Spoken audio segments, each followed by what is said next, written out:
बिस्मिल्लाहिर्रहमानिर्रहीम। अस्सलाम वालेकुम। आज मैं बीफ पाए बना रही हूँ अपना केपीके स्टाइल में, बिल्कुल सिंपल से।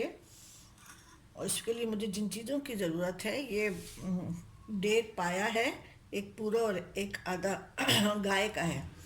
ये गाय का पाया है, उसको मैंने टुकड़े कर लिए हैं। और इसके साथ ये मैंने बोन्स लिए हैं। ये नली की हड्डी है, और ये जो है ना, ये इसके साथ भी सारा ये जो घुटनों का होता है ना, ये सारा इसके साथ वो लगा हुआ है। सारे इसमें इसका जूस आएगा, इसका फ्लेवर बहुत अच्छा हो जाएगा। इसके साथ इसका फ्लेवर आएगा तो इसका जायका बहुत ही अच्छा होगा। ये एक बड़ी प्याज थी, उसके मैंने मोटे मोटे टुकड़े कर लिए हैं। अदरक लहसुन का पेस्ट 2 टेबलस्पून जाएगा।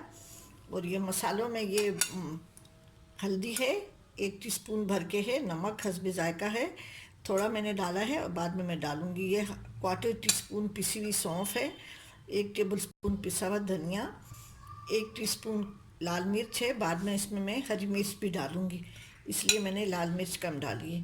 ये 2 बादियान के फूल हैं। ये एक टुकड़ा दालचीनी का है, 1.5 इंच का था, मैंने उसके टुकड़े कर लिए हैं।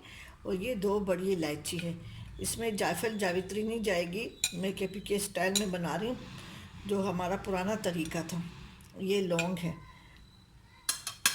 अब मैं प्रेशर कुकर में ये सब चीज़ें डाल के और इसको मैं पकाने के लिए रख रही हूँ। प्रेशर कुकर में मैंने गर्म पानी डाला है, हल्का सा गर्म पानी है। इसमें मैं ये पाए डाल दूँगी। और ये सारी इसमें जो बोन्स थी, नली के साथ भी थी और बग़ैर नली की भी थी, ये डाल रही हूँ। प्याज है और ये वो सारे मसाले हैं।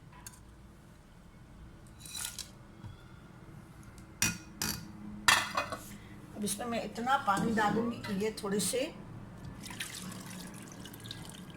बस इसके लिए इतना पानी काफ़ी रहेगा। बाद में मैं देख लूँगी, या थोड़ा सा मैं 1 गिलास और डाल दूँगी। अभी इसमें मैं अदरक लहसुन का पेस्ट भी डाल रही हूँ।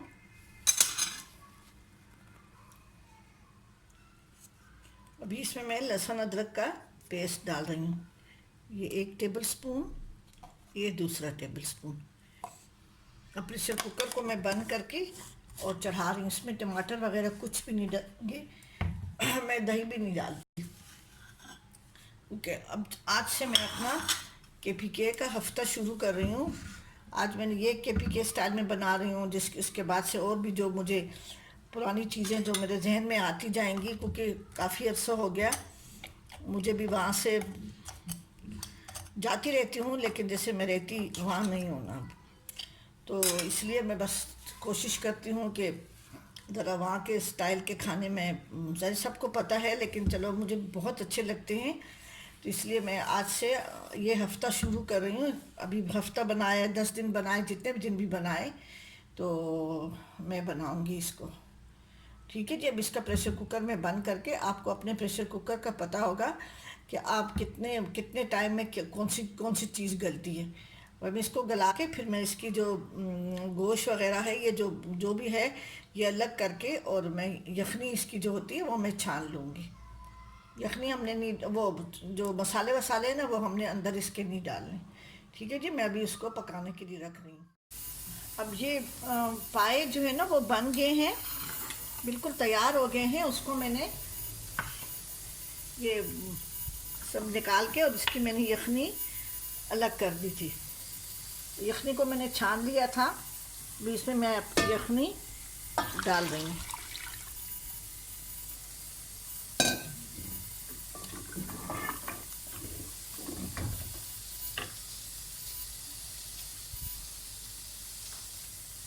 इसमें मैं थोड़ा सा पानी भी साथ में डालूँगी, क्योंकि पायों में ना खाली गोश्त से काम नहीं चलता, इसमें चूँकि नान वगैरह के साथ खाई जाती है, या तंदूर की घर की रोटी के साथ।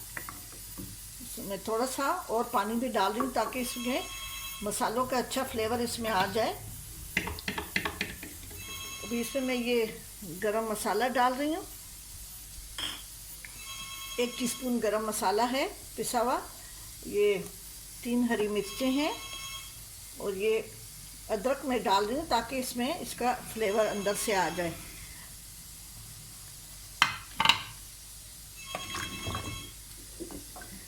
अब इसको मैं पकाने के लिए रख रही हूँ, दूसरी तरफ मैं इसका बघार तैयार करती हूँ।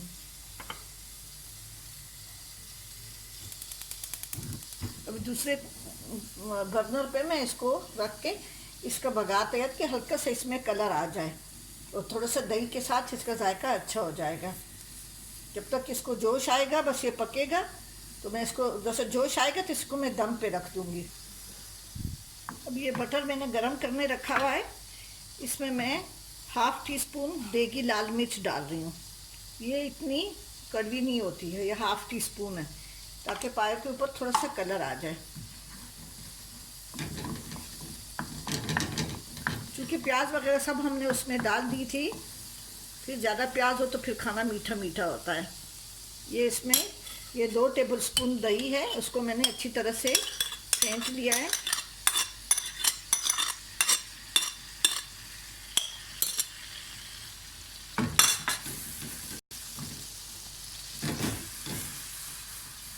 इसको थोड़ी देर पकाएंगे तो फिर मैं उसमें इसको डाल दूंगी।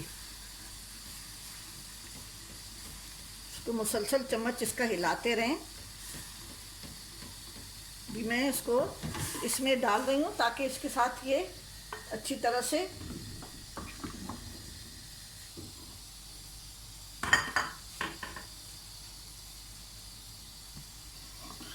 अभी दही वाले इसको मैंने इसमें डाल दिया है।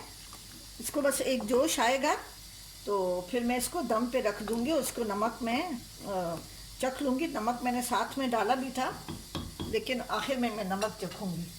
ठीक है, अब इसको मैं दम पे रख रही हूँ। जब इसको जोश आएगा तो मैं इसको तब दम पे रखूँगी। इसमें कोई आटा वाटा कुछ भी नहीं है। ये नान के साथ या मैं भी घर की तंदूर की रोटी बना रही हूँ, जो तवे की तंदूर की रोटी बनती है मैं वो बना रही हूँ साथ में। ठीक है जी, मैं अभी इसको डिश आउट करके दिखाऊंगी। नान मैं ऐसे बना रही हूँ। इसके ऊपर मैंने ये मेरा स्पेशल तवा है, बिल्कुल पतला सा है। अब एक तरफ से पक गया है तो अब अभी मैं इसको कुछ भी नहीं है, बस इसको मैंने पलट दिया है और इसमें मैंने सिंपल जो घर का गूंदा हुआ आटा होता है, देखें ये इस तरह से आप इसको यूं यूं यूं यूं चलाएंगे, यूं यूं करके। ये मेरा बहुत पुराना तवा है, ये तकरीबन इसको हो गए हैं 35-37 साल हो गए हैं। ये जब मैं पाकिस्तान से बाहर थी तो साथ लेके गई थी। ये इसके 2 पार्ट हैं लेकिन मैं दूसरा पार्ट इतना इस्तेमाल नहीं करती। देखिए कितने मज़े के हैं ये अगर आप वैसे आज तो मैं इस पर मक्खन नहीं लगा रही हूँ लेकिन वैसे मैं इस पर देखिए कितने अच्छे फूल आ गए इसके ऊपर। बिल्कुल ये सुबह का गूंदा हुआ आटा है, इसमें कोई सोडा ईस्ट वगैरह कुछ भी नहीं है। अब इसको मैं पायों के साथ सर्व करूँगी। ये मेरे बीफ पाए तैयार हो गए हैं केपीके स्टाइल में। बिल्कुल हम लोग अम्मी लोग बचपन में इसी तरह से बनाते थे। साथ में ये तंदूर की रोटी मैंने बनाई है, उसकी भी मैंने तरकीब वो वीडियो दिखाई है, वो आप ज़रूर बनाएं। अगर आप ऐसे ही नान बना रहे हैं किसी और चीज़ के साथ तो उस पर ज़रूर मक्खन लगाएं, सरसों के साग के साथ या कड़ी वगैरह के साथ। ठीक है जी, आप ज़रूर बनाएं और मेरे चैनल जायका केपीके को ज़रूर सब्सक्राइब करें। इसके बाद से हम लोग ये ग्रीन टी मेरी इसी टेबल पे पड़ी होती है, साथ में केटल भी होती है, तो ये हम लोग खाना खाने के बाद ज़रूर ग्रीन टी पीते हैं। तो इसलिए सब कुछ इसी टेबल पे, ये मेरी किचन की टेबल है छोटी सी, इस पर सब कुछ पड़ा होता है। तो ठीक है जी, आप ज़रूर बनाएं और मेरे चैनल को ज़रूर सब्सक्राइब करें। मेरे सिंपल से खाने होते हैं। ठीक है जी, आप ज़रूर बनाएं और कमेंट्स ज़रूर करें। आपको मेरी आज की वीडियो कैसे लगी, खाना कैसा लगा, ज़रूर ट्राई करें।